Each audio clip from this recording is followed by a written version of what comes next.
Yeah, good morning. I'm Ryan, and today, we'll be talking about color transformations. This is going to be a fairly dense talk, so I'm going to try to rush through some of it where it should be somewhat assumed knowledge. As I found as I was writing out this talk, I kind of felt like, well, I needed to explain A, B, and C before I can explain D. So I kind of ended up putting it all together. It ends up kind of being basically an overview of how the entire color transformation works, from going from color as light to color representation on screen to how we then represent those pixels on a display. So we'll be examining color transformations in game development, describing the relationship between color spaces and display gamuts, and how displays interpret that color data once it comes in, what scene referred and display referred spaces are, and how we transform color for different purposes when we are doing scene referred or even display referred work, why HDR rendering is important and how we use it, and we're going to have a bit of a brief look at the end about Ultra HD wide color gamuts in high dynamic ranges, which are starting to become more prominent in the market. So where we'll start is right at the beginning, which is color as light. So basically light is different wavelengths that produce different perceptions of color in our eyes, and visible wavelengths range from short to long across from violet to red. And we as humans have three color receptors to receive either short, medium or long wavelengths, which kind of approximate out to blue, green and red. Blue being short waves, really quick ones, and red being nice and long ones. Everything we do on screen with colors is a converted approximation of the physical properties of these wavelengths and how we ultimately perceive them. And pink's an interesting color because it doesn't really exist as a wavelength, and what our brains do is fill in pink whenever we receive a combination of violet and red wavelengths. So even our brains tend to make things up just as we make things up in games. So in order to work out how to take wavelengths as color and transform that into usable transformations and understanding of color in different workspaces, the CIA invented the XYZ color space all the way back in 1931. And this basically allows us to convert that spectral information into different color management systems. You don't really need to go into full details with this. I'm sure plenty of people have seen this spectral horseshoe before, but it sort of underpins basically how we interpret color into data structures in any way, shape or form as we use them. So basically we can graph coordinates of red, green and blue primaries around a white point to determine an RGB color space, and that's probably as much detail as we need to know in game development to begin with. It kind of expands beyond there, but that's what we all see. That's what we all sort of use it for the most part. And the white point is the definition of a white point is what the white is in an image, where each of the three primaries converge together, and it ultimately affects the temperature of the image. So we kind of discern the white point as what daylight might be in a bright outdoor setting. So from that we get the coordinates, we map out a triangle, and we can specify an RGB color space, which is the three components which specify the intensity values of the three tri-stimulus color primaries, which is related to our receptors in our eyes, so red, green and blue. Like I said, they're chosen to stimulate the cones in our eyes independently to approximate color perception. Monitors mix together these primaries in an additive fashion to determine the desired value of a pixel. And the range of colors produced by a monitor's RGB space is referred to its gamut. And that's kind of the color spaces that we ultimately end up working in when we're producing colors on screen. So the main color gamut that we're all familiar with and have been using for decades is the sRGB color gamut, and it's kind of like the standard space of color of monitors and the web, and is the assumed color profile of most applications. So when you're looking at this screen right now, we're looking at an sRGB color space. This video will be encoded with probably BT709 because it's a video production, and that defines sort of this little triangle here that you see. So we've got green up there, blue all the way down in that corner, red over in that corner, and within that triangle are the range of colors that can be produced within sRGB, with D65 being the average daylight temperature with a Kelvin of around 6500, and that's kind of the peak whiteness that you'll see. So that white background of that image is probably close to that D65 image white point. And data in sRGB is stored and transferred with 8 bits, so it allows for 256 steps for each primary channel, which provides roughly 16.7 million combinations of color, but most displays sRGB displays won't even get to that range, which is kind of fine for general working purposes. But what sRGB does have is, and BT709 as well, display transfer functions. And display transfer functions are required to convert a working RGB space to a display's nonlinear color space.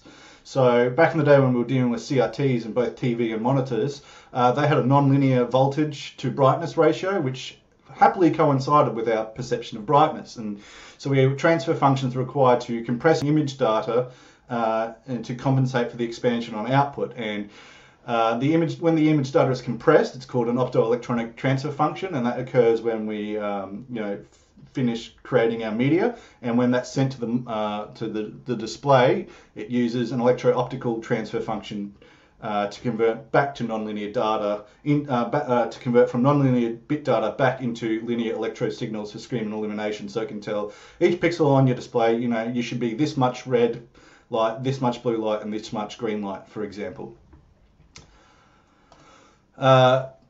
That nonlinear rate of change in the representation of light values when we're moving through this function is known as the gamma, and it really relates heavily to our perception of light.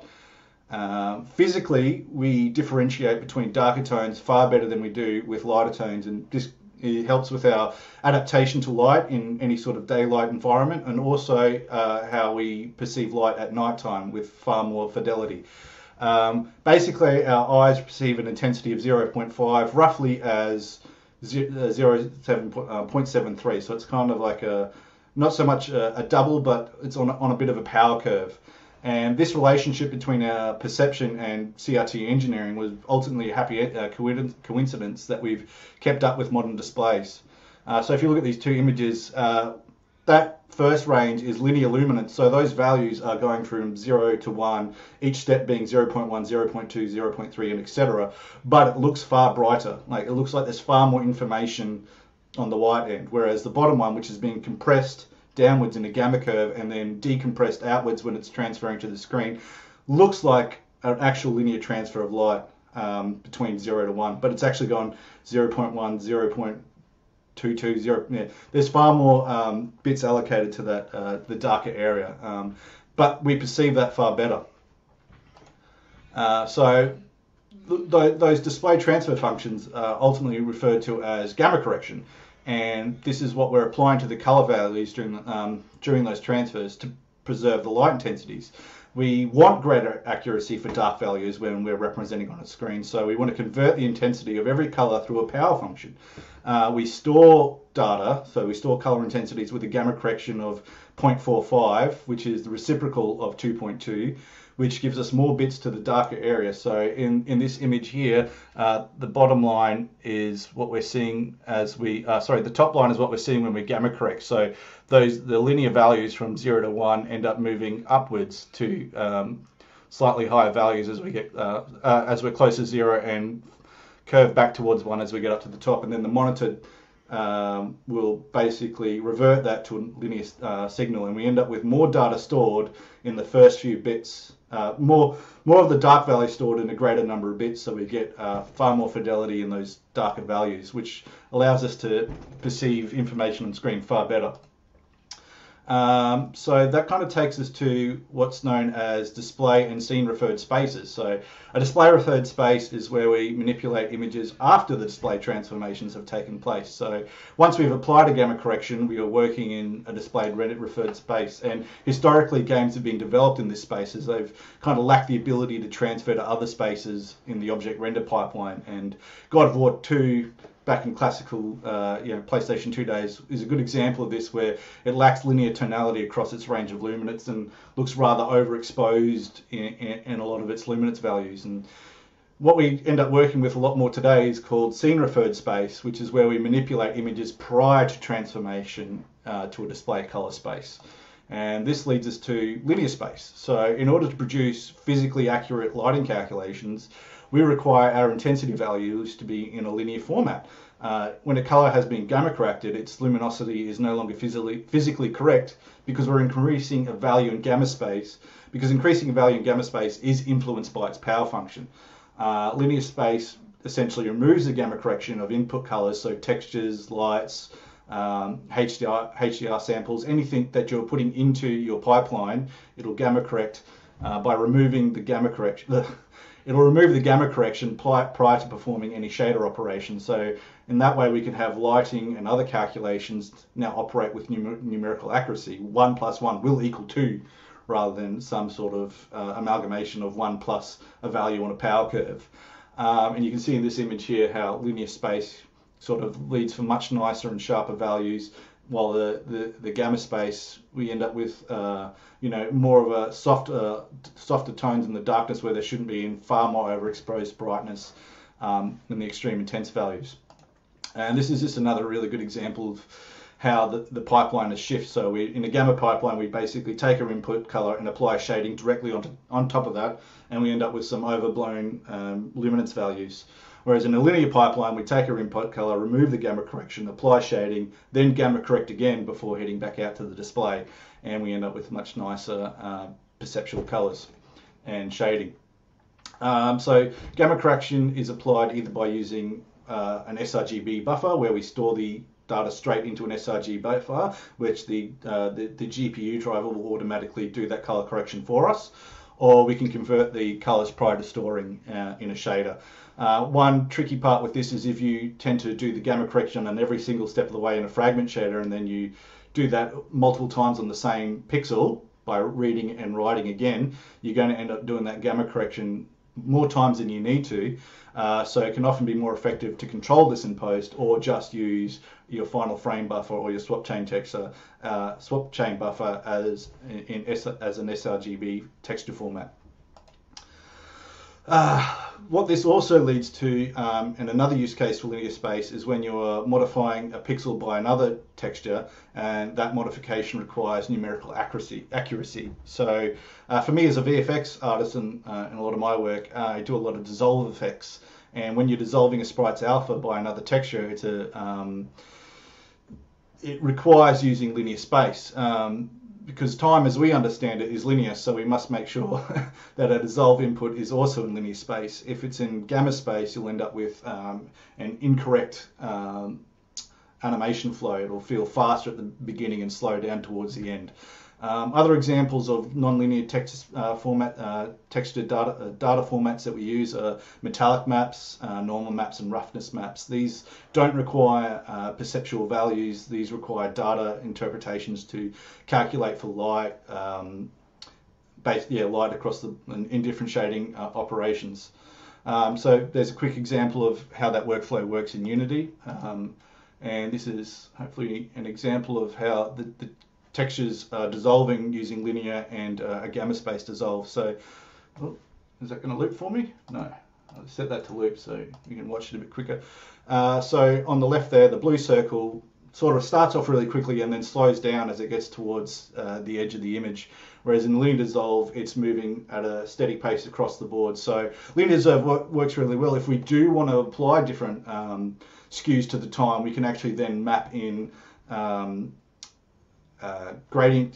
curve maps to then interpolate that over the lifetime, and then we can actually change how we want to move that animation over time in a variety of ways. Whereas if we start adding a curve map over a gamma dissolve, a gamma data dissolve, we're going to be skewed by the time, and what we want to see won't actually end up being what we get delivered, because we'll be using different timestamps due to the gamma being applied to that texture.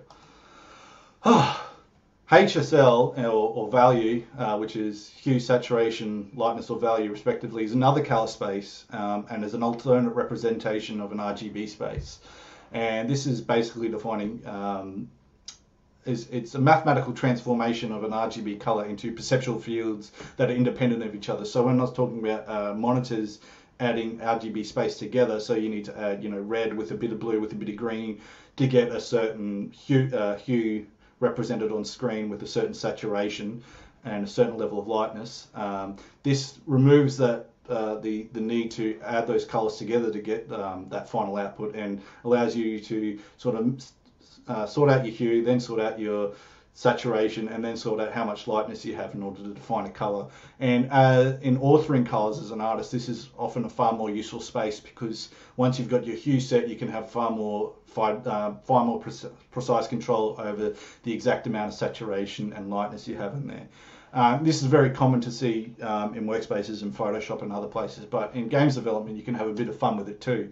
One of the first shaders I ever wrote was a color bending shader using hue, and this little video here, I'll set this one to loop as well quickly, is just a good example of how we end up moving between color spaces. So in the first example, we're just shifting between hues, and then as it rolls around here, we're just basically removing saturation. And then in the last example, we're diverging the hues based on the gradient of the lighting. So as the tone becomes darker, it becomes more blue. As the tone becomes lighter, it becomes more green. And that's just a bit of a fun effect you can have playing around with color transformations. Oh boy, I'm going to run out of time with this one. Oh dear. Luminosity is really another interesting color space that we can work on. It basically is a perception of how we perceive the luminance intensity of different hues. In order to get a luminosity, we basically take a projection of a color against a weighted value of that vector, and the combination of that vector being 1. This results in a different intensity value per hue when chromaticity is 0. And this is really useful for how we break down information in an image. Relying on saturation alone is not a good measure of contrast in an image.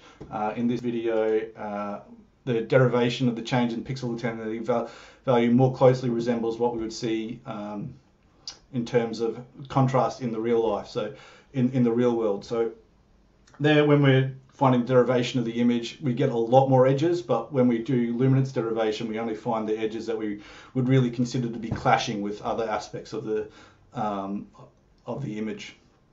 So from moving from purple to green, for example. So now we move on to HDR rendering. The human eye perceives and adapts to an extremely wide range of light intensities that cannot be managed in a standard 0 to 1 range. Our vision can handle a wide range of luminance from starlight to sunlight, and real-world environments can have a dynamic range of 100,000 to 1. HDR rendering can match these extreme ratios by encoding a large range of dark and bright details. And what this essentially does is allow us to extend our scene-referred space by allowing the processing of images with light intensities greater than a value of 1. And this allows for better light accumulation from direct iridescence and reflections, and shadows can receive more details and better illumination. Also, a lot of our post-processing effects benefit from a far larger range of precision and thresholding. So basically, bright things are really bright, dark things are really dark, and details are preserved in both. This is HDR rendering uses a high precision floating point texture formats, and basically this allows us to store an infinite number of values with a certain amount of precision, and by moving to 16 bits we also increase the bit depth, and therefore we have more steps per color value, greatly reducing banding. However, one compensation of HDR rendering is the necessity to quantize those values back to a parametric range of 0 to 1 before we get to display referred space. And basically tone mapping remaps bright intensity stored in a HDR buffer, which go from 0 to however high up, 100,000, and sort of pulls them back down and compresses them back down with while maintaining tonality into a 0 to 1 range.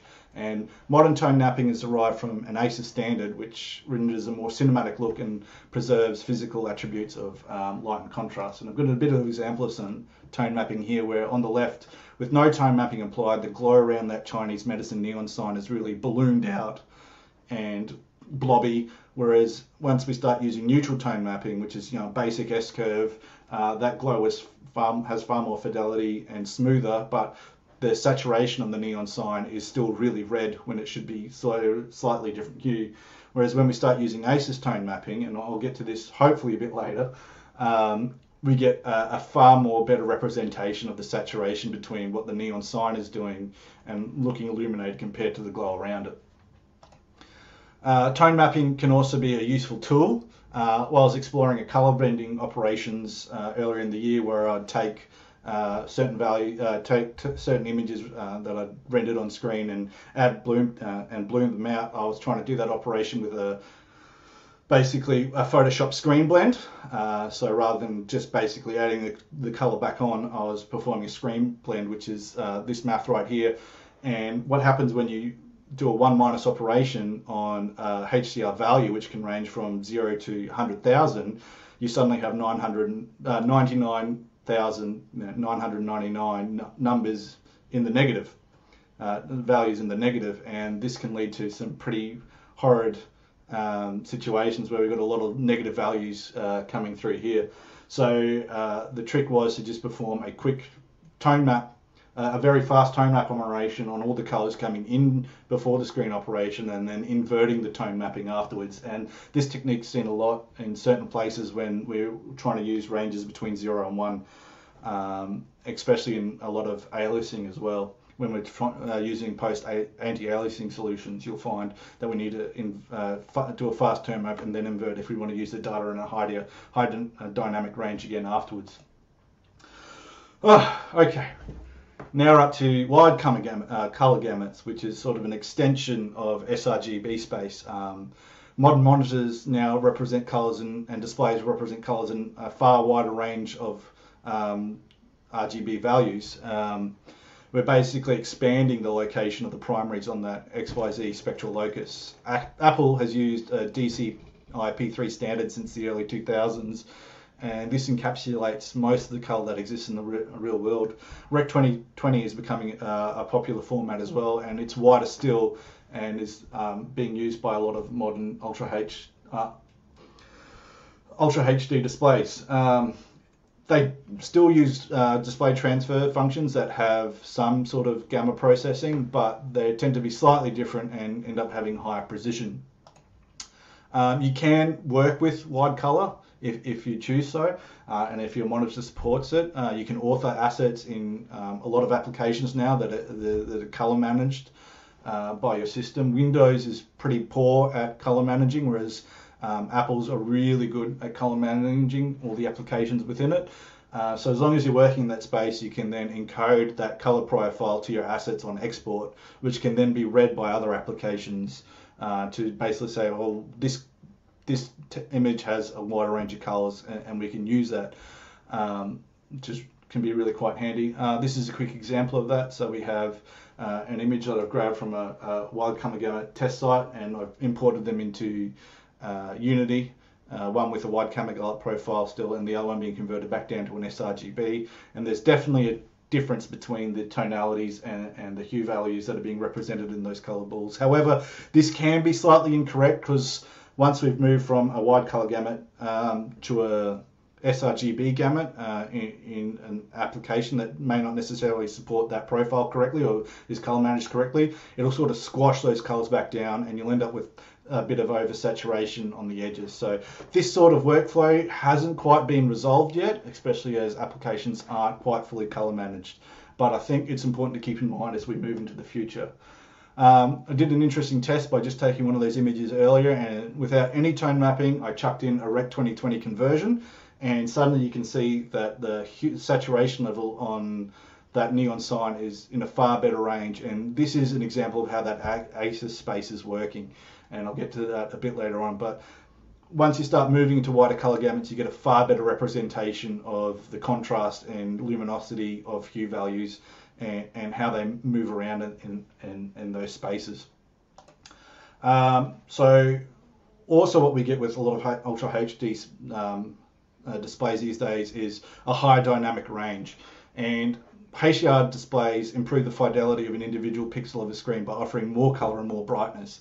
And basically what they can do is illuminate their own screens and use 10-bit color channels, which allows us to use those wider color gamuts, but also illuminate the textures on the back end, as well as interpret data in an HDR range. So this means that we don't necessarily have to compress all our color range and dynamic range back down to a 0 to 1, but we can sort of compress it down to exactly where the monitor's peak brightness is, which is represented in form of nits. You know, the highest being 2000 nits currently on the market, whereas roughly they start at 400, but the medium is about 600 nits at the moment. sRGB displays, in contrast, only display screens with illumination levels of about 1 to 200 nits, depending on how good they are. So there's a couple of different display. Sorry, Ryan. Yeah, I think I'm out of time. We're running out of time, but that's a lot of information in your talk, which is absolutely fascinating. I'll make the slides publicly available. Fantastic. And you can read through the last of them. There's a bit of information about supporting HDR displays, some of the workflow there, what ASUS color space is, a bit of a thank you, and there's a ton of references if you want to go through and read all that stuff. That was my question. I should have bit off the last time slot. I thought when I started I could get through some of the work that I've been doing. Then I started to realize, I kind of need to explain this first to be able to explain that, and then it just really extrapolated. It's okay. There's a lot there. I had so many questions myself, but my main question was, where can people go to find out more? This is obviously a great place to start. But you said you'll be around in the chat. But yeah, it's absolutely fascinating. There's so much to talk about in this area. It turns out it's a far bigger space than you really anticipate. Pun intended. Yeah. Thank you so much. I'm definitely going to go review your talk a bit later, because some of the words I'm like, yep. I know you lost me with that. Wait, back. They're great. But thank you so much for joining us. No worries. And yeah, I'll chat to you later.